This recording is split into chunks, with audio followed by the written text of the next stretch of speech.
Olá a todos, saudações fraternais, saudações arcanas a todos aqueles descendentes da sabedoria das eras. Hoje temos mais um episódio do nosso podcast e esse episódio, que juntamente ao companheiro aqui de trabalho, ao amigo e ao irmão Adílio Jorge Marques, iremos desenvolver e que vem tratar de um personagem que se houvesse uma categoria de ranqueamento, é um peso pesado, em vários sentidos, né? Dentro da filosofia, dentro do misticismo e também da história das ciências. É nada mais, nada menos do que o grande sábio Pitágoras, que nos deixou um legado imenso. Nós aqui vamos tentar introduzir algo dentro do pensamento de Pitágoras, mas não temos de modo algum a pretensão de esgotar todo o conhecimento relativo a esse pensador. Então, dando aqui início, mas antes de iniciar com os nossos lembretes, não se esqueçam de nos curtir nas nossas redes sociais do Sabedoria Arcana, seja o Instagram, seja o TikTok, seja o YouTube, seja o Facebook, e também conferir as novidades que estão sempre presentes no nosso site www.sabedoriaarcana.com.br. Então, assim, damos início. E aí, Adílio, mais uma vez passando para você a palavra para a nossa saudação inicial, e logo a seguir a gente poderia falar um pouquinho sobre quem foi Pitágoras, né? Então a palavra está contigo. Olá, saudações arcanas para todos. Como é que vocês estão, meu querido colega, irmão Pablo? É um prazer estar aqui de novo, né, batendo papo com ele, com os ouvintes, sobre essa personagem que é realmente sui generis. Várias organizações iniciáticas tratam de Pitágoras, seja de uma maneira meramente textual, seja de uma maneira mais iniciática mesmo.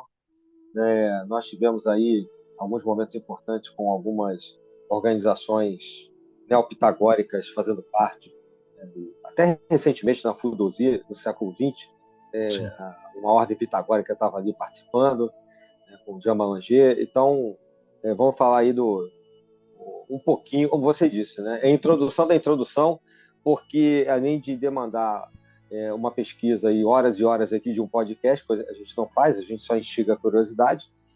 Tem muitas questões pitagóricas que não podem ser ditas e outras que, na verdade, academicamente, são pesquisas ainda em aberto, né? Não são informações fechadas, que a gente está falando de um personagem muito antigo, né? Lá do século V, VI, antes da Era Comum. Verdade. Então é isso, vamos lá. Então, uma coisa que chama atenção, Adílio, e aí acho que vale um comentário importante dentro desse nosso objeto hoje, né, nosso tema, é o fato de que, primeiramente, ele foi alguém que não se manteve fixo em um determinado lugar. Por exemplo, a sua época, né, nós conhecíamos as pessoas pelo lugar em que viviam como sendo uma espécie de sobrenome. Você tem lá, por exemplo, o sofista Protágoras de Abdera. Era Protágoras de Abdera porque ele ficava em Abdera, né? Pitágoras é mais difícil de se dizer isso, porque ele fazia muitas viagens, né? Então, verdade. A gente poderia falar um pouquinho dessas viagens, não? Sim. O pessoal atribui que ele era o Pitágoras de Samos, né? Antigamente era só o primeiro nome. Antigamente, que não é só na época, estou falando de 2.500 anos, não. Até muito recentemente, até na Europa. No interior do Brasil, às vezes, ainda fala assim. Ainda é o primeiro nome e de onde ele nasceu, né? Fulano de tal lugar, né? De tal cidade.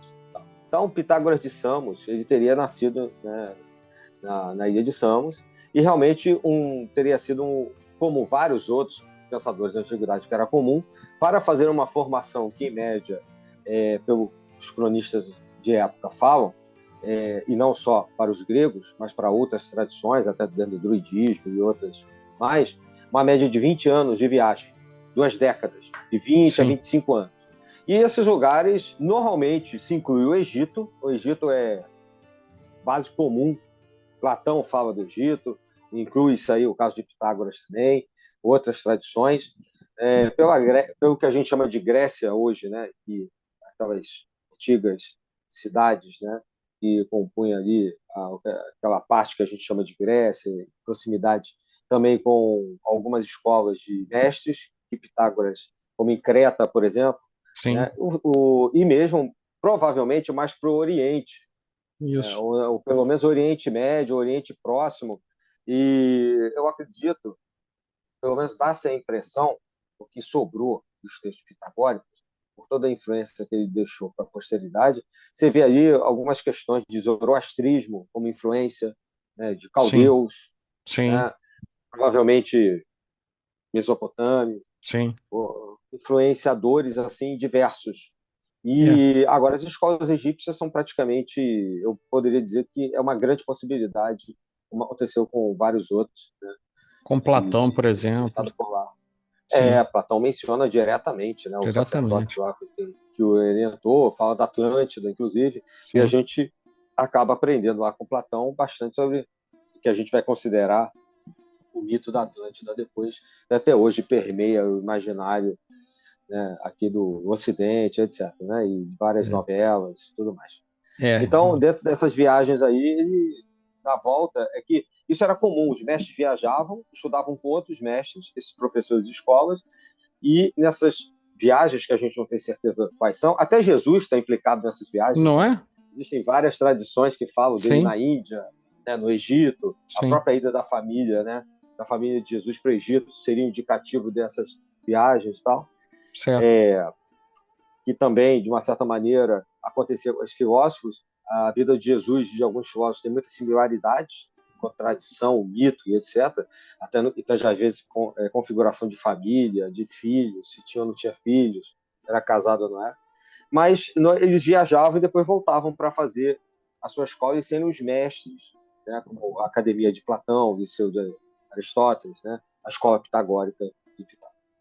Sim, é algo interessante até para a gente pensar um pouco nesse cenário, que considerando só a Hélade grega, né, ou seja, aquele conjunto de locais que posteriormente foi unificado e veio se tornar a Grécia, que a gente conhece hoje, ela é toda recortada, né, um litoral todo recortado e com muitas ilhas, como Creta, que você menciona, a Ilha de Rhodes, etc., distantes uma da outra, né, no mar Egeu, e com um formato que lembra uma letra U invertida, indo parar Isso. lá, assim, fazendo fronteira com o leste europeu, lá onde a gente vai ver países como Albânia e outros, e um pedaço que vai chegar lá na Turquia, né, que eles chamavam de Ásia Menor, né? Esse pedaço que vai chegar lá na Turquia tinha um forte ponto de conexão, como você muito bem mencionou, com aquelas civilizações que vinham tanto da Mesopotâmia quanto de rotas comerciais distantes em direção ao mar Mediterrâneo. Então, me parece que essas viagens possibilitavam que ele tivesse contato com muitos mestres de culturas muito, muito, muito diferentes, né? E isso pode nos ajudar, talvez, a pensar um pouco a respeito da variabilidade, ao mesmo tempo de temas e ao mesmo tempo da profundidade com a qual ele desenvolvia esses temas. Porque uma viagem dessas, né, hoje, para o nosso público, é difícil imaginar que alguém levasse, por exemplo, 6 meses andando em uma viagem. Mas isso era extremamente comum, e nesse meio tempo o sujeito vai aprendendo coisas, né, de um lado para o outro, né? Então esse é Tanto um que o, ponto. Sim. Tanto que o nome dele, existe uma suspeita não comprovada que Uhum, existia no Egito a escola de Pitar, em uhum. que o nome Pitágoras poderia ser um nome qualquer, né? Porque a Entendo. gente nem pensa saber realmente qual era o nome, assim como o João, o quarto evangelista, né? Sim, O Evangelho de João provavelmente foi composto pela escola, né, de João, não pelo personagem apenas, o discípulo de João. sim, Então, assim como acontece com os escritos de Aristóteles, né, que sim, os verdade. alunos de Aristóteles Compilam compuseram, tudo. né, compilaram exatamente, e no caso de Pitágoras, poderia ser por ele ter passado é uma possibilidade, não Sim. estou afirmando, por ele ter passado pela escola de Ptah, né, no Egito. Sim. Então, tem várias questões que colocam ali o Pitágoras, até pelo tanto que ele vai influenciar os pensadores posteriores, e principalmente essas duas grandes colunas aí do pensamento ocidental, que são Platão e Aristóteles. O Pitágoras é um grande mestre para eles mesmo e muito anterior. Sim, sem dúvida.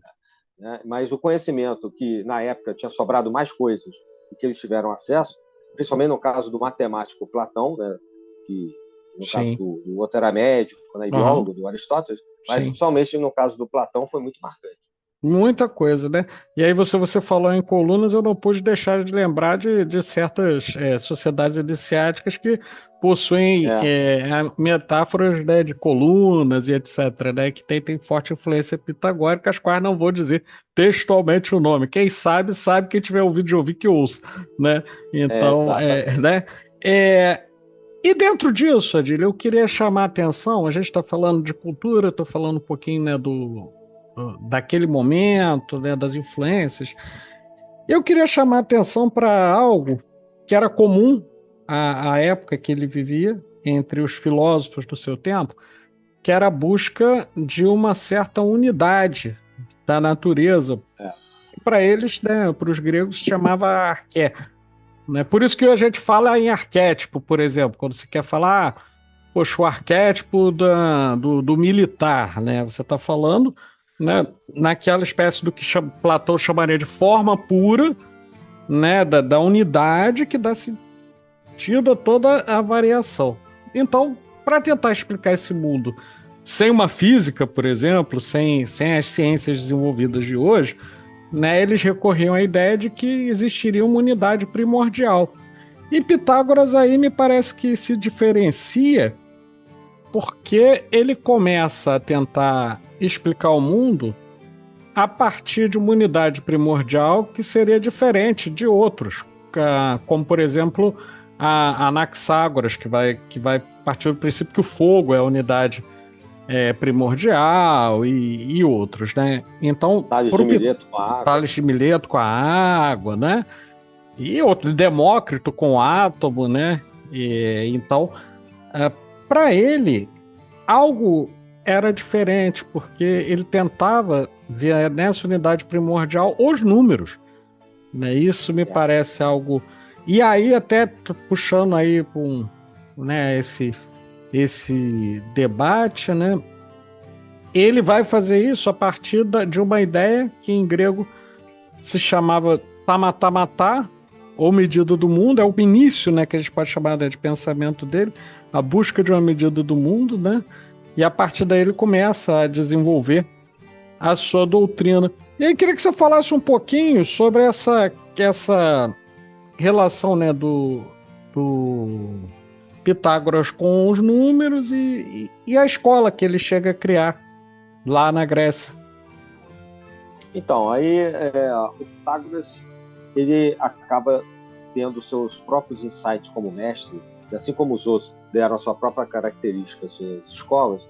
O Pitágoras usa muito do que ele aprendeu nessas viagens e traz uma espécie de contato, né, de visão religiosa, astral, para dentro da formação que a gente vai chamar, vamos supor, hoje, né, de filosófica, a gente chama aqui no Ocidente filosófica, para essa escola dele. E mesmo para o ensino da parte da matemática e da observação da natureza, dessa física que cercava aí, né, esse pessoal todo, esses pensadores. Né? Então, ele adota para si essa questão dos números. E ele junta com isso uma visão de que os números dão uma certa organização, dão uma ordem ao mundo conhecido. E essa ordem vem não só da questão da natureza que ele observa aqui dentro da Terra mesmo, do planeta, que eles sabiam que era redonda, inclusive, não só Pitágoras, como vários outros, e isso faz parte do conhecimento. Eratóstenes fez uma experiência que sobreviveu até hoje, falando disso, tal. Essa história de terra plana, isso aí é furada. Poxa, Eratóstenes, ele refutou isso com 2 varetas, rapaz. Uma em Siena e uma em Alexandria. Exatamente. Sem instrumento, ele conseguiu provar, caminhando e etc. Então, o Pitágoras sabia disso, sabia da rotação, né, tem indícios claros nos textos, ou mais ou menos claros, da rotação da Terra. Então, essa visão mais religiosa que leva aos números como explicação daqui e da parte da astronomia, tem a ver de uma união dessa observação com uma possibilidade de você, que é uma visão depois da ciência mais moderna, de você medir aquilo e quantificar aquilo. E por que a gente talvez possa afirmar isso, que ele tinha essa visão? Porque ele fez várias pesquisas na área de matemática, a questão da geometria, que depois eu já mencionei, o Platão usa, a questão das observações astronômicas e dos movimentos dos planetas, dos astros, etc., da observação de uma ordem cosmológica que o próprio Aristóteles vai usar depois, né, de uma arrumação, né, perfeita, com a Terra lá no centro, por uma questão de observação, de referencial apenas. Porque a gente olha o Sol andando porque a gente está fixo aqui. Então eles viam da mesma maneira, não é porque eles achassem, Sim. como na Idade Média, ou em alguns momentos da Idade Média, que era necessariamente assim. Então, essas ideias, os que vieram depois, aproveitaram. Então, ele junta a astronomia, o céu com a Terra, e ele percebe que você precisa, e ele tem que quantificar aquilo por dias, meses, horas, o tempo, o espaço, como a gente falou aqui, né, das Sim. distâncias, da questão da esfericidade da Terra. Então, ele parte da ideia que era muito comum dos antigos, de uma unidade, como você colocou, e ele, já sabedor da ideia dos átomos, ele coloca como se fosse a teoria de tijolinhos da construção da matéria, ao invés de botar pedacinhos de matéria que são os átomos, que o Sim. Demócrito, por exemplo, propôs, como você Sim, disse, verdade. ele vai colocar uma quantificação daquilo, que são os números. Certo. E aí ele começa a fazer várias pesquisas envolvendo não só a astronomia, mas envolvendo a própria geometria, a matemática. Vai trabalhar com o famoso pentagrama, que é muito importante, inclusive depois que ele vai juntar com o estudo de notas musicais. Ele Sim. desenvolve um instrumento musical, ele faz estudos de divisão de uma corda esticada em frações, que é o que a gente chama de acústica hoje na física, Sim. e usando números inteiros para fazer isso, e conseguir notas diferentes. Ele não bolou as 7 notas, mas ele Sim. chegou a 4 ou 5 notas das 7 que a gente tem hoje, né? Dó, Ré, Mi, Fá, Sol, Lá, Si. Então, tudo isso na base da contagem matemática. E ele elege como símbolo os 4 primeiros números, porque ele percebe muito Sim. facilmente É a que tétrade quando você tem... sagrada.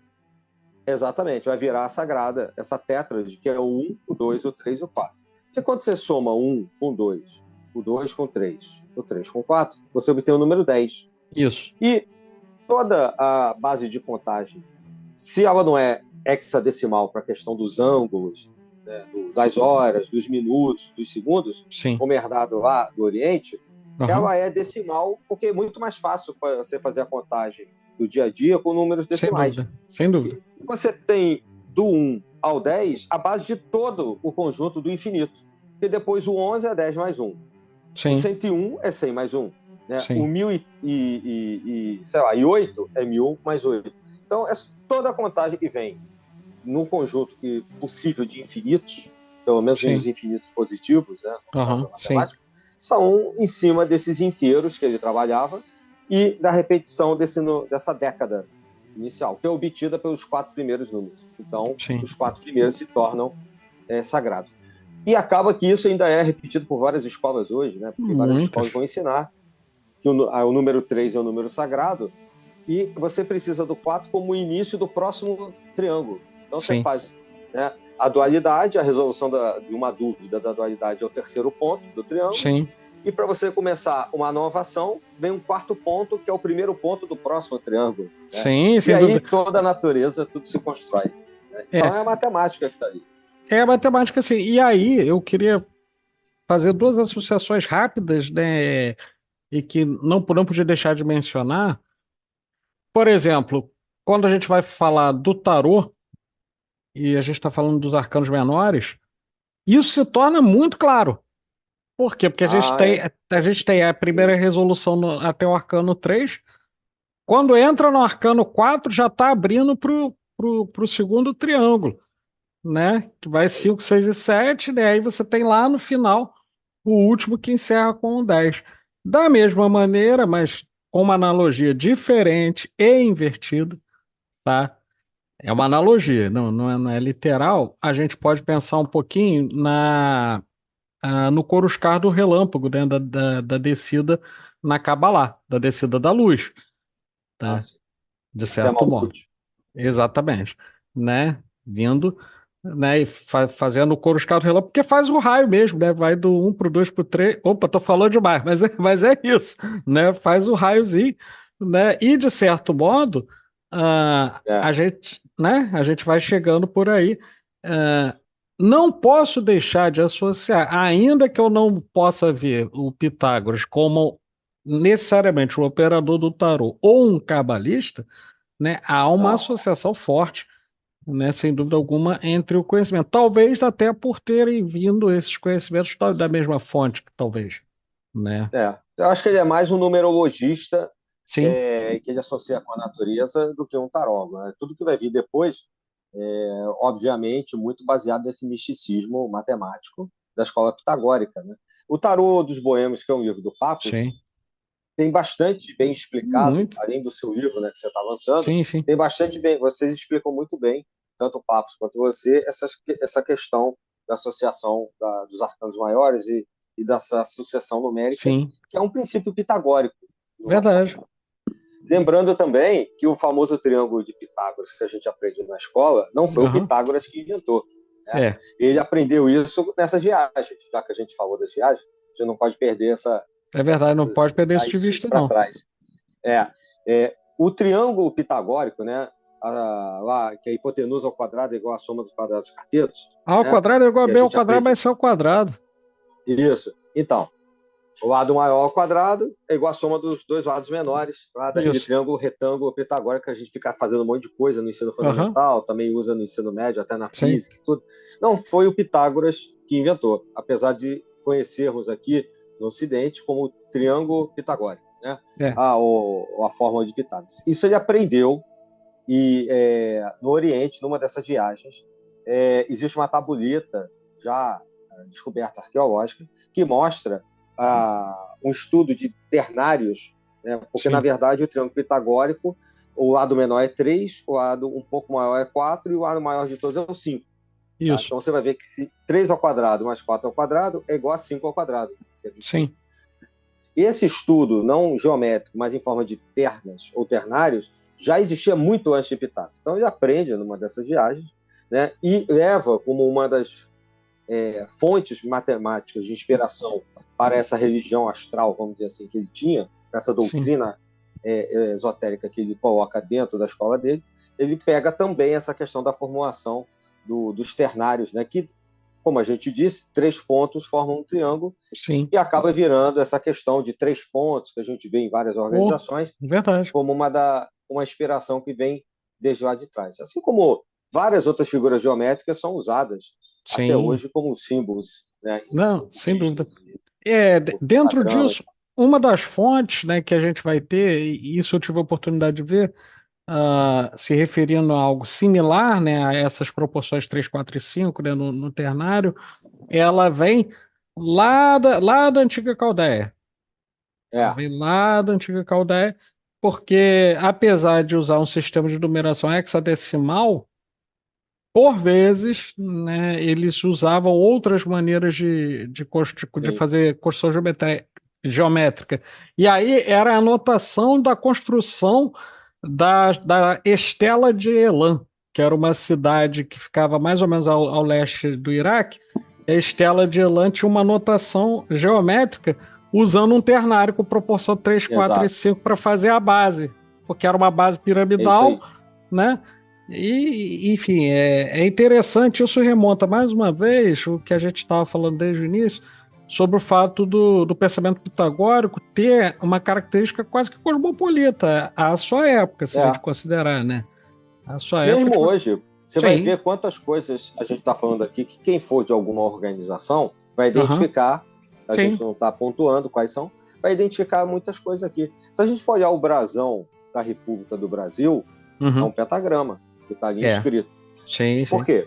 Isso é uma inspiração de uma determinada organização, né, é, que tem também por base, né, em alguns seus estudos, o trabalho pitagórico. E a gente está falando ali no final do século XIX para o XX, né? A gente está falando de questões muito posteriores a Pitágoras. É por isso que a gente está fazendo um programa Não, sobre ele. sim, sim. E é interessante até para a geração que tá vindo agora, né, que acho importante marcar isso, porque o que o Pitágoras está trazendo como fundamento, ao mesmo tempo filosófico e esotérico, é também base e base forte para o cálculo, né, para o que viria depois a ser a ciência de cálculo, né, que é o terror de muita gente hoje. Eu, particularmente, né, quando garoto, isso era um terror para mim, e eu só consegui aplicar o teorema porque eu guardei as proporções 3, 4 e 5. Ajuda bastante como ajuda referência. Muito. Guardar o 3, 4 e Exatamente. 5, né? Mas assim, é importante porque não só do ponto de vista esotérico, mas também de um ponto de vista mais exotérico, Pitágoras vai ter uma influência enorme também nas ciências, né?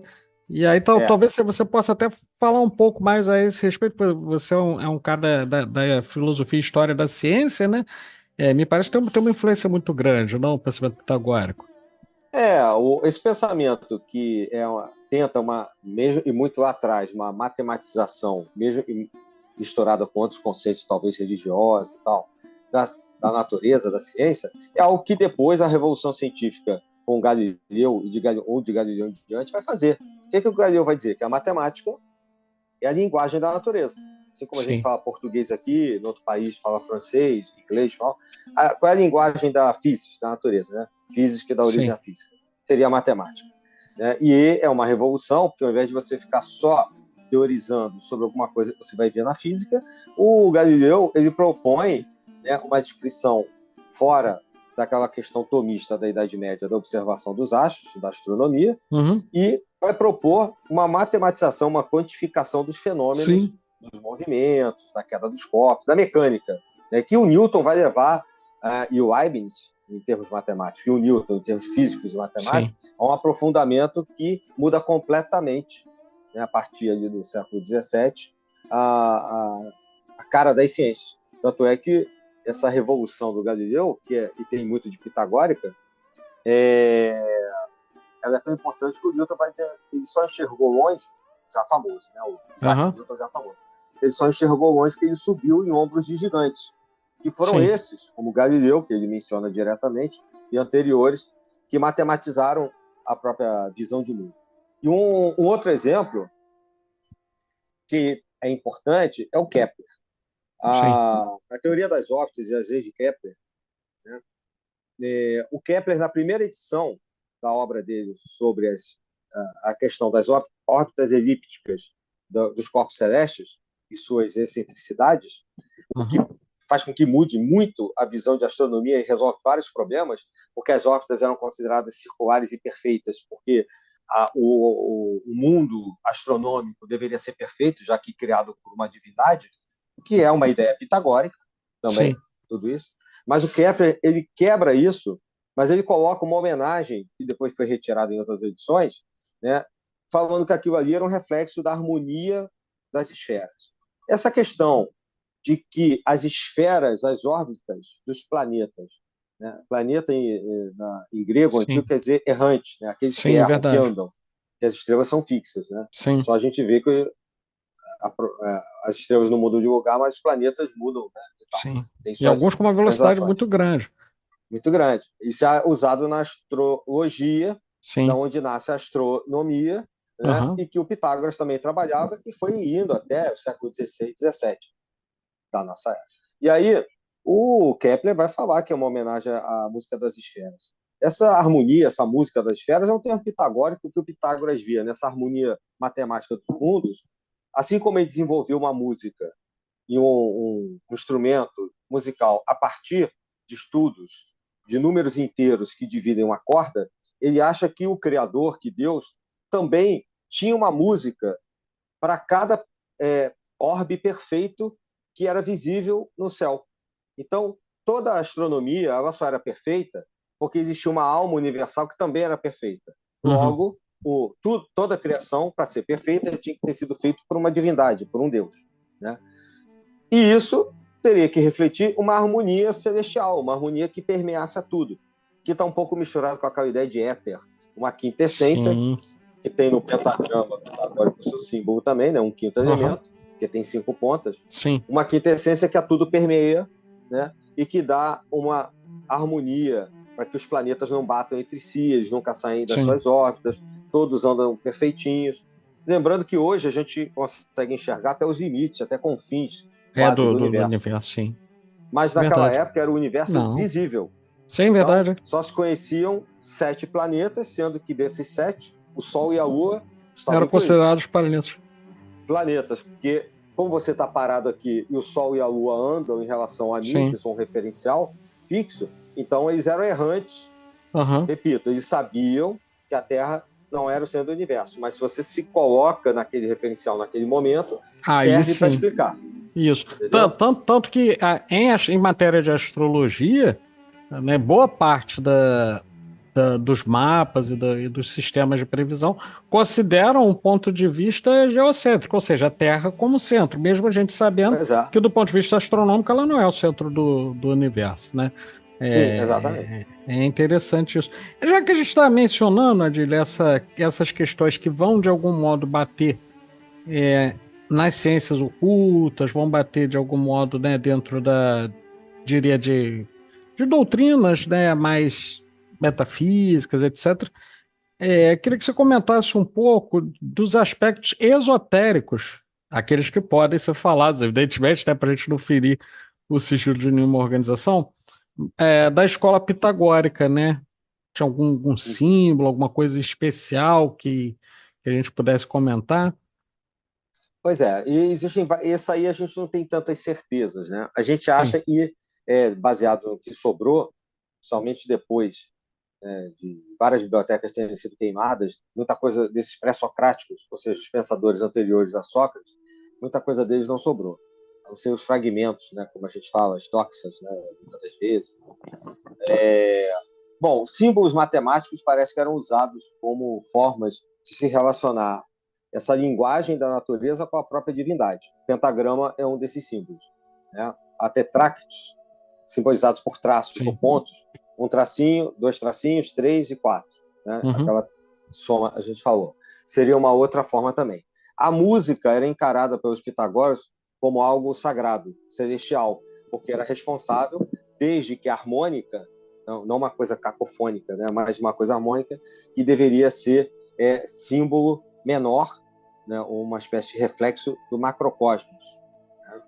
Né? Fala-se às vezes também como se depois se colocou também em relação aos templários que talvez existisse uma cabeça falante, alguma coisa, uma espécie de ídolo, né, dentro da escola, mas que está mais, como também no caso dos templários, na área da lenda, né, das lendas, do que realmente algo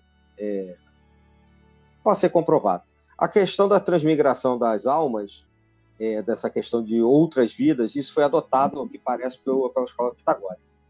Dentro do sentido mais religioso, filosófico, era aceito uma espécie de metempsicose. Né?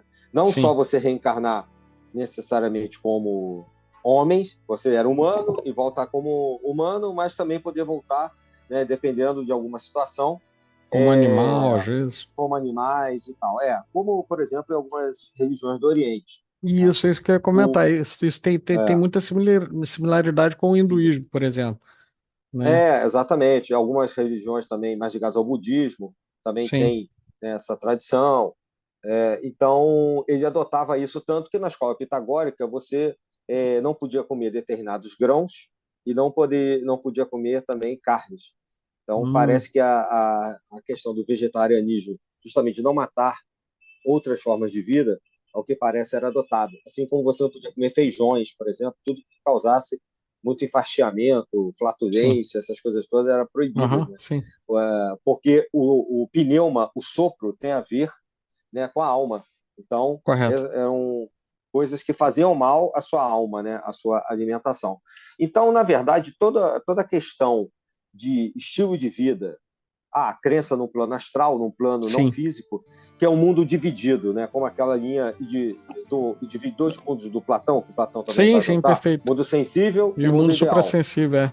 Então, isso aí tira também do Pitágoras, né? Você tem esse mundo da natureza observada e você tem um outro mundo divino que interage com este e, de uma certa maneira, faz essa harmonia das esferas para fazer essa macro-regulação.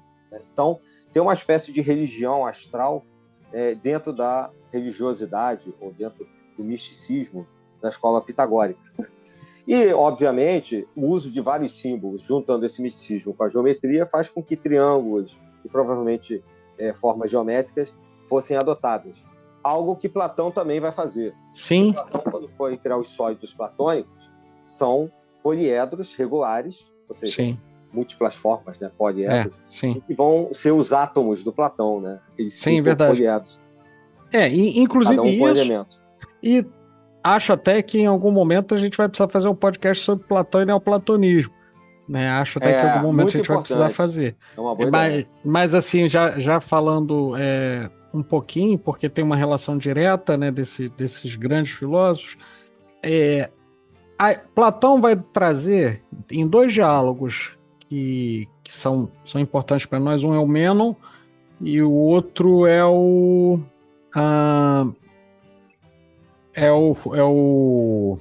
Fédon. Ele vem com uma noção que é a noção de númeno, não número, né? Mas como númeno. E aí ele vai se referir a uma forma pura das quantidades numéricas. E a isso ele vai dar o nome de númeno. Então, por exemplo, existiria uma forma pura do número 1, que se manifesta em tudo aquilo que possui uma unidade, do 2 e etc. Isso, a mim, soa claramente uma influência pitagórica. Né? E aí ele vai retomar esse mesmo conceito, né, que você menciona, né, que o Pitágoras vai falar que, ao contrário do Demócrito, que você tem uma unidade indivisível da matéria, você tem uma continuidade. A ideia de números ela vem a partir daí, né, em que você tem associações dessas formas puras iniciais que vão compor os poliedros, vão compor, por exemplo, as colônias de abelhas e outras coisas, e etc. Então vamos ver que a influência pitagórica ela se estende tanto lá no mundo clássico, né, como na atualidade. Sim. Talvez hoje algumas organizações mais místicas traduzam mais até do que a própria ciência, mas a ciência também trabalha com esses símbolos. Sim. A ideia também de você aceitar mulheres na escola pitagórica é algo que é importante lembrar, porque nem todos os mestres do passado aceitavam trabalhar com mulheres. E o que tudo indica, o Pitágoras sim, né, achando que elas podiam ser tão filósofas quanto os homens. Né? Isso é importante. Importante, revolucionário, e especialmente se considerarmos essa antiguidade grega, né? E mais ainda, isso vem a influenciar, me parece, até mesmo figuras femininas de grande vulto, como a Hipácia, né? Que está retratada naquele filme Alexandria, né? Exatamente, né? Era ela. Também chamar alguns lugares aparecem com o título Alexandria, outros como Ágora. Isso, né? Então, acho que é um aspecto relevante para a gente trazer dentro do pitagorismo, né? É uma escola importante do passado e que deixou muitas marcas nos que vieram depois. Mesmo ele tendo uma morte assim, que a gente não sabe exatamente como aconteceu, né? A morte dele, mas a influência que ele deixa em termos, né, de símbolos, de conceitos, né? Você falou aí de números, né, do Platão, essa ideia de princípios, né, de que os 5 elementos, na verdade, quando a gente fala de água, terra, por exemplo, fogo e ar, a gente não está falando da água que a gente bebe, do fogo, risquei um fósforo. Não, a gente está falando do princípio de todas aquelas qualidades, né, arquetipais que estão ali e que poderiam explicar, por exemplo, o surgimento do cosmos ou da criação, perfeitamente. Né, a questão cosmológica. Essa questão do cosmos, da ordenação, né, da harmonia, também não deixa de ser uma música das esferas, né? Porque você tem o cosmos e o caos. Caos é a desarmonia, cosmos, que dá origem a cosmético, né? Sim. É a harmonia. É em cima dessa harmonia que eles percebem na criação divina que esses camaradas todos vão trabalhar e matematizar isso. E aí a geometria é muito boa para isso, né? Porque ela trabalha com símbolos, além de números. É, sem dúvida. E aí, Edil, dentro disso, pensando um pouco nos desdobramentos, né, da doutrina pitagórica, acho que valia a pena fazer um comentário tanto sobre os neopitagóricos, né, quanto até certas correntes gnósticas, né, que foram, de alguma maneira, beber lá, né, no pitagorismo como É. fonte, não? Acho que O valia a pena. neopitagorismo, de uma certa maneira, o neo é novo, né? O Sim, pitagorismo seria uma reminiscência nas escolas atuais. Dentro da ciência, a gente já comentou. Nessas escolas mais religiosas ou místicas, a gente pode dizer que praticamente todas aqui no Ocidente estão, de alguma maneira, influenciadas pelo Pitágoras, né? sim, As escolas maçônicas, Rosa-Cruzes sim. e outras. Essas duas são praticamente a grande base. Aí a própria, quando você vai ver aí tratados medievais ou renascentistas, por exemplo, o número de ouro. O número de Aham, ouro já era conhecido sim, pelos pitagóricos e é usado diretamente no Renascimento, né? Mona Lisa, obras de sim, sim, arte, né? E tal, em verdade. geral, né? Então, a gente pode dizer que dentro das escolas artísticas muito posteriores, né, já no final da Idade Média, Renascimento, na matematização da natureza a partir do século XVIII, com as escolas iluministas, né, e o pós-iluminismo, desenvolvimento das ciências. E todas as escolas místicas que surgem no século XVIII, eu já citei aqui duas, que são muito basilares para várias outras, o pitagorismo está envolvido ali dentro. Algumas escolas atuais, ou mais recentes, ainda no século XX, são declaradamente pitagóricas, assumem essa terminologia. Não, eu sou pitagórico. Então, a gente tem uma organização templária deixada pelo Raymond Bernard, que tem no pitagorismo sua grande influência, né? As Rosa-Cruzes modernas e a maçonaria moderna. E no século passado, quando a FUDOSI, ou FUDOSI, né, a Federação Universal das Ordens Iniciáticas foi formada, da qual a AMORC fez parte, o secretário dessa organização era Diamant, estava à frente de uma ordem pitagórica, né? Hum, Que, se não me falha a memória, é uma das signatárias dessa carta de reconhecimento, de um tratado de reconhecimento entre as grandes organizações iniciáticas anteriores à Segunda Guerra Mundial. E que elas já se reuniram justamente depois do abalo da Primeira Guerra Mundial, se não me engano, nos anos 30, justamente para poderem manter intactas as suas tradições, se reconhecerem entre si, se proteger e até já pressentindo a possibilidade de uma outra ali de no guerra. futuro de uma nova hecatombe na Europa, e foi o que realmente aconteceu a partir de 1939. Então, a FUDOSA ali ela foi importante e tinha ali dentro uma ordem pitagórica, né? Então, a gente pode dizer que o neopitagorismo vem sendo mantido também, além desses casos aqui que a gente citou, Sim, dentro de terminologias e conceitos. O Jung, você falou da arquê, né? sim. Quantos termos, né, Uh, gregos e tal a gente hoje tem popularizados, né, pelo Jung. E as escolas gnósticas, que são uma criação aí do final do século XIX, do gnosticismo, uhum, sobre um tema, inclusive, que nós temos um podcast lá do sim, início, né, da sim, sim. Sabedoria Arcana, a gente tem um sobre, acho que é o segundo, inclusive, o nosso segundo, se não me falha a memória também. Então, o gnosticismo é uma escola, né, que pega aqueles princípios neoplatônicos lá do início do Sim. cristianismo e que tenta, de uma certa maneira, manter, como vocês podem ouvir lá nesse nosso podcast, essas tradições sem determinadas influências posteriores do cristianismo. Só que, como a gente falou da relação entre Platão e Pitágoras, qualquer escola neoplatônica, obviamente, tem também uma influência neopitagórica, Sim, já sem que as dúvida. escolas platônicas sofreram uma influência de Pitágoras. Claro. Então, mesmo o gnosticismo, a maior parte, onde ele não é muito contaminado de um certo catolicismo clássico, ou Uhum. até de outras coisas que nem tem nada a ver mesmo com a proposta neoplatônica, ele carrega assim muito de seus rituais de uma religiosidade como essas que a gente falou aqui, da comida, né, da visão de mundo, né, dessa Sim. questão mais A ideia do espiritualista. éter. A ideia A do ideia do éter, né? éter, a gente já falou também. Sim, Até mesmo a questão da transmigração da alma, né? Não importa se encarnando como homem ou não, né? Que o próprio espiritismo kardecista, né? Do sim, século XIX para cá, que é muito forte no Brasil, carrega.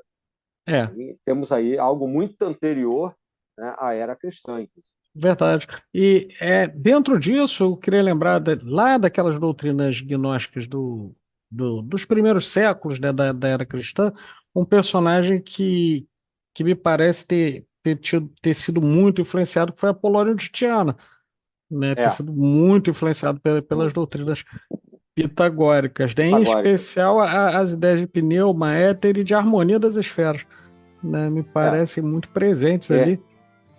você tem muita gente, você tem um Kepler, né, muito posterior, Sim, você o Apolônio de Tiana, muita gente acha que foi o próprio Jesus, né? Tem gente que sim, defende a tem. ideia de que Apolônio É, de Tiana foi Jesus e vice-versa, uhum, que sim, são mitos, né, são histórias, aliás, assim, sim, muito próximas, né? Então, fenômenos, realizações, milagres de um e de outro, né? sim. Então, assim, não há dúvida de que o esoterismo ocidental ele é muito marcado pelo Pitágoras e por suas ideias, Não, sem dúvida. seja de uma maneira mais recente ou mais antiga. É, e até fazendo uma relação com um personagem que nós discutimos há um pouco atrás, né, há algum tempo atrás, que foi no podcast sobre Ramon Lu, né, ou Raimundo Lúlio, né? É, É, quando a gente vai ver a arte luliana, muito da métrica usada nos versos que ele construía para transmitir aquilo que chamava de arte luliana vai obedecer a essas proporções pitagóricas, né? Especialmente a uma parte, né, que está contida no teorema do 3, 4 e 5. Então você tem versos com 3 quadras, 4 quadras e 5 quadras, 3 quadras, 4 quadras e 5 quadras, né?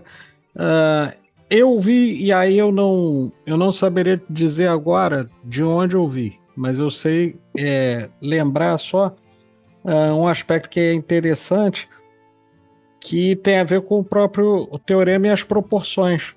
Quando a gente tem o 3, o 4 e o 5, né, somados, né, a gente chega ao 12, né, que é um número também importante dentro do é, esoterismo, né, um número muito. bastante 12 importante. signos, 12 12 signos, apóstolos. 12 apóstolos, né, e É, etc. E então, está contido, né, dentro do teorema. Então, me parece que sim, sim. tem uma vastidão enorme de assuntos e pontos aí para explorar. É, É. eu vi Tem uma uma questão vez, matemática sim, pouco conhecida chamada a árvore de Pitágoras, que é ok. um fractal da Opa, matemática que você faz em computador, que depois vai, quando você desdobra aquilo ao infinito, vai formando a imagem. Você começa com um dos teoremas de Euclides que trata sobre o teorema de Pitágoras, tá, como a gente já disse, não é de Pitágoras, sim, e você faz uma primeira ordem, que é um quadradinho, depois uma segunda, ordem zero, uma segunda ordem, que é a primeira, na verdade, né, onde os catetos e a hipotenusa são outros quadradinhos. Aí certo. você faz uma segunda ordem, onde cada lado desse quadradinho, né, é o lado de outro triângulo retângulo, e você vai fazendo isso ao infinito. Quando você faz isso tendendo ao infinito, Uhum. matematicamente, a figura que forma é uma árvore. Tudo a Olha que partir de interessante. um quadrado, né, Sim, e que você coloca outros quadradinhos fazendo retângulos, triângulos retângulos aí em cima do primeiro quadrado e vai embora, né, a árvore de Pitágoras. Né? Lembrando que se você pega um quadrado e divide ele pela diagonal, você se forma você um triângulo tem. retângulo. A gente consegue dois triângulos retângulos ali, né? É, Na exatamente. divisão. Né? Exatamente. Um para um lado, outro Até para o outro. princípio de semelhança, né? A gente consegue Exatamente. isso. Assim como é em cima e embaixo, né, Sim, os sim, dois mundos que a gente falou. Então, perfeito. é muito fácil. Ele teve uma sacada muito boa, que não é dele, né? Muitas das coisas, como a gente falou das viagens e tal, mas Sim. esses caras tiveram uma sacada muito boa, que é o que mantém muitas coisas das religiões, religiosidades, né, do misticismo hoje funcionando. Se você coloca tudo em texto, se perde. Perde Se mesmo. pegar fogo da biblioteca, vide Alexandria, né? Oh, Se você coloca tudo de forma oral, também, muitas das vezes, a coisa vai em conta um conto aumenta um ponto, uma coisa assim, né? Ou é isso seja, aí. de forma oral, também se às vezes as pessoas morrem, o último mestre morre e tal, também. Agora, quando você coloca em símbolos, como é o caso do tarô, que você Sim. falou, no Aham. caso dos símbolos matemáticos, né, Sim. dos símbolos arquitetônicos, Aham. quando você coloca em símbolos, ele pode durar a eternidade. Os símbolos são universais e transmitem. Um simples símbolo pode ter um livro, ou milhares de livros para descrever um símbolo. Sim, Então, a verdade. quantidade subliminar de informações que um símbolo carrega é muito maior do que qualquer texto pode compor, ou qualquer É. transmissão oral. E nesse sentido, quer dizer, sendo tão rico em símbolos, né, a gente encontra essa vastidão tão grande dentro dos conhecimentos pitagóricos, né? Pois E é, neopitagóricos, por assim dizer, né? Dentro exatamente. disso, Adílio, tem uma questão que me parece importante, e aí ela é mais. Eu vou começar por uma curiosidade, né? Uma curiosidade. Tem um matemático que, aliás, eu gostaria de fazer uma lembrança, né? Porque é um grande matemático, é o professor Paulo Trales, ainda em atividade na Universidade Federal Fluminense, um grande matemático. Ele me contou certa vez, e ele é uma pessoa que gosta muito de conversar e tal, ele falando sobre Pitágoras, ele falou, né, quase como uma anedota, né, de que havia um discípulo que propôs a Pitágoras a ideia de um triângulo cujos todos os lados a medida fosse 1, e que aí o teorema não poderia ser aplicado nesse caso. E que aí, de acordo com o Paulo, né, com o professor Paulo Trales, o Pitágoras já havia mandado matar esse discípulo, né? Mas aí eu tô dizendo isso porque dentro dessa questão mais mística, esotérica e oculta, né, algumas coisas ficam meio que nebulosas sobre até mesmo a possibilidade da existência do Pitágoras É, ou da sua retradução por intermédio da sua escola e dos seus continuadores, né?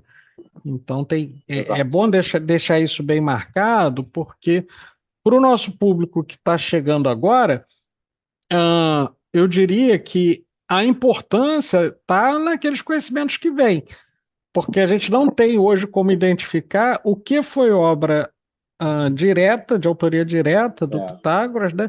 Ele não tinha lá um selozinho azul, igual aquele do Instagram, Meta Verified, né? Não tinha o selo azul do Instagram dele, então não tinha como, mas é importante ter essa noção de que houve sim uma forte base dentro desse conhecimento pitagórico que foi se transmitindo, né? Acho que isso é exatamente. algo importante para a gente ter. E o nome do Pitágoras, como a gente citou o caso de João aqui, Sim. o evangelista, né? Aham. E a gente pode tem vários outros casos aí, a gente não pode afirmar que realmente existiu. A gente sabe que alguém reuniu ali, né, em torno de pelo menos um nome simbólico, um nome verdadeiro, aquele corpo de conhecimentos. Né? E pode ser que essa pessoa tenha começado, pode ser que esse nome nem tenha sido o nome dele, como a gente falou logo no início, né? Pode Sim. ser um nome iniciático, como a gente pode Sim. pitar, né? Porque até hoje nomes iniciáticos estão também usados não só para você, antigamente para você se esconder, se prevenir de ser condenado à morte, né? É. Hoje por vários outros motivos também, né? Então nomes iniciais são usados por várias organizações até hoje. Então Pitágoras pode ser um nome não verdadeiro, assim como É. aconteceu com outros do passado, né? Então o Sim. próprio Platão não era Que o era nome realmente Aristócles. dele, É. exatamente. Platão de Atenas, né? Porque ele era de Atenas, mas o nome dele não era Platão, era por causa das omoplatas que eram grandes, parece, Exatamente. né? É. Então, como ele era um cara parrudo, grande, É. apesar de matemático e filósofo, Sim. ele era chamado de Platão, mas como Sim. você falou, É. não é o nome dele. Era Então, Aristócles. Platão, ao mesmo tempo em que você tem um nome de guerra, né, um nome Uhum. artístico, como se Sim. algumas pessoas chamam, mas é também um nome iniciático, porque Sim. vários desses pensadores aí, normalmente aqueles que eram pitagóricos, eles juntavam o conhecimento acadêmico filosófico com um conhecimento místico, né, mais religioso, vamos dizer assim. Platão não Sim. fugia a isso. Não fugia. E assim, acho que para a gente meio que fechar esse ponto, me parece que Pitágoras tem uma influência muito grande sobre também uma ciência oculta que é a numerologia, né? Influência bastante grande sobre a numerologia, né? Especialmente, né, me parece, naquela base fundamental que vai atribuir significado para os números, né? Indo de 1 a 10. Né? Do alfabeto, também. Exatamente. Tanto que o método pitagórico é aquele A é 1, B é 2, C é 3, vai até o Z. Né? Aí você faz a numerologia do seu nome, ou de qualquer nome, etc. Né? E aí você pega lá um manualzinho e faz uma redução, né? Até chegar a algum número, vai de 1 a 9, ou de 1 a 10. Isso é um trabalho de lembrança pitagórica. Sim, sem dúvida. Né? E que, aliás, não só, me parece, né, um trabalho matemático, mas que realmente ali, quando é aplicado, eu já tive a possibilidade de ver isso em loco, você consegue realmente associações muito interessantes entre a redução, por exemplo, de aspectos do teu nome e a significados que vão ter a ver com aquilo que você está utilizando para, por exemplo, para ver o teu número do destino, né? Aí você fez lá. Quando você olha, aquilo tem uma precisão grande, né? A gente deve à escola pitagórica, né? E isso aí, né? Exatamente. Então, essa questão dos números é basicamente isso, né? Enquanto cada um daqueles pensadores antigos eram associados a um elemento, ele escolheu os números como forma de representação, né, de toda a base da sua filosofia, e obviamente o número hoje em dia é matemático. E foi importante, porque ele deu significado a algo que é muito abstrato, que é um número. Sem dúvida.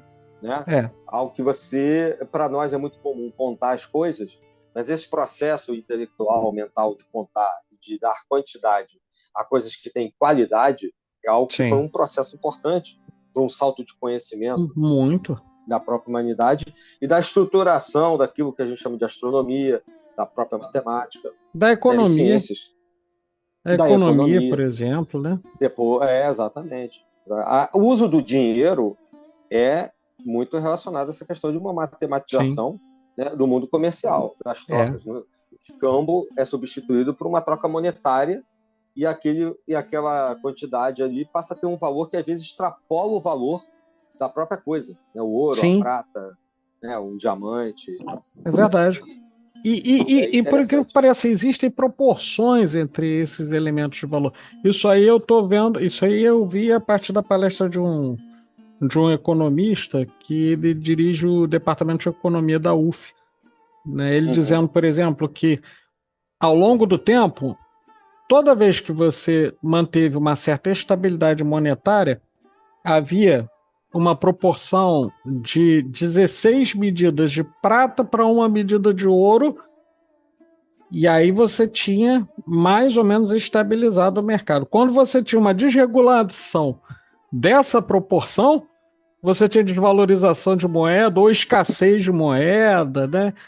Por quê? Porque para nós hoje, né, com o dinheiro digital, fica até difícil para nós lembrarmos que o nosso Pix, por exemplo, ele está correspondendo a alguma coisa que está sendo trocada, está sendo substituída, né?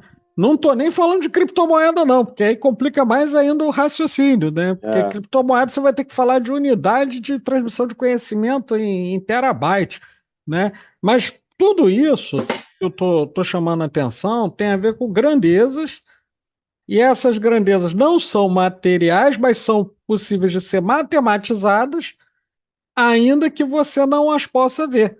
Mas você sabe que elas estão ali, elas produzem efeitos.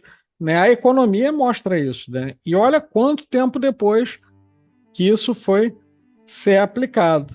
Portanto, né, lembrando o velho Pitágoras, né, os números realmente governam o universo. Né?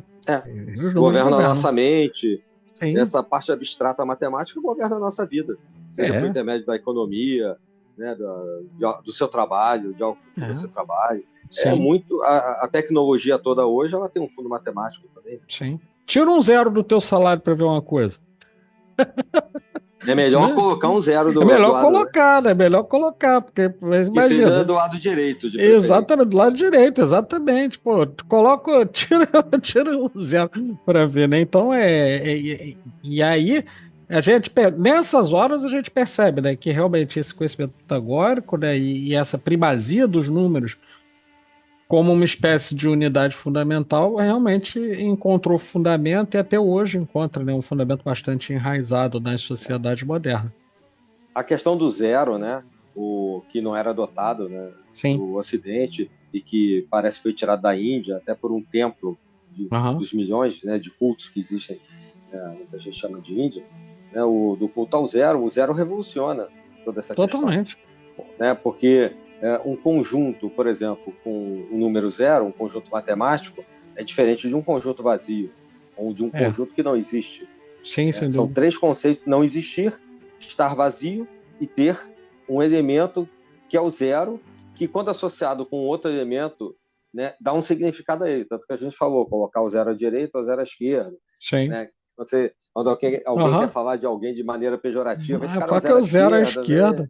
esquerda. Sim. Então, isso está dentro do nosso subconsciente de alguma maneira, da nossa forma de conduzir o mundo, porque esses elementos matemáticos eles dão significado àquilo que a gente, de uma certa maneira, faz. Além da linguagem. A linguagem hoje é muito estudada, né? Não Sim. só pela literatura, pelas letras, mas pela filosofia da linguagem, como os signos e sinais, né, e símbolos daquilo que a gente está exteriorizando. Mas a matemática também é. E aí o Pitágoras é o cara que entra com essa questão desde lá Sim. de trás. Não é só ele, mas ele é um cara que aprofunda. É claro que Bastante. você tem ali os atomistas, que de uma certa maneira Sim. tem um pouquinho de matemática, tem os geômetras antigos, né, você vai ter ali as formulações de Euclides, né? O Euclides Sim. é o cara que é a base, né, da matemática, depois vem Platão, mas como ele faz essa junção com o aspecto místico, então ele está aqui na Sabedoria Arcana hoje como Isso. um dos Com, com- personagens. É verdade. E então, Dini, a gente realmente poderia ainda permanecer algum tempo aqui, talvez até algumas horas, quiçá dias, né? É, Falando é, sobre, não sobre tem, o exatamente. Pitágoras, né? Mas no nosso formato vai dando um fechamento, né? Dentro disso, mas não antes sem fazer algumas sugestões, né? Então eu queria abrir fazendo algumas sugestões, e aí você também algumas sugestões de bibliografia, antes da gente passar para as nossas Ah, tá. considerações finais. Então, eu queria sugerir diretamente do Pitágoras, a gente tem pouca coisa, mas tem É. vários autores que trabalharam. Eu posso citar dois, um brasileiro e um estrangeiro, que vão trabalhar muito bem o pensamento desses dois.